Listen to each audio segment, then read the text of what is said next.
لا أقسم بهذا البلد وأنت حل بهذا البلد ووالد وما ولد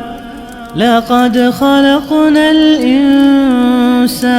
في كبد أيحسب أن لن يقدر عليه أحد يقول أهلكت مالا لبدا أيحسب أن لم يره أحد ألم نجعل له عينين ولسانا وشفتين وهديناه النجدين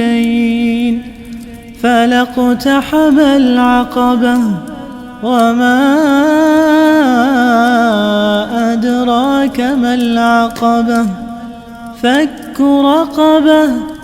أو إطعام في يوم ذي مسغبة يتيما ذا مقربة أو مسكينا ذا متربة ثم كان من الذين آمنوا وتواصوا بالصبر وتواصوا بالمرحمة أولئك أصحاب الميمنة والذين كفروا بآياتنا هم أصحاب المشأمة عليهم نار مؤصدة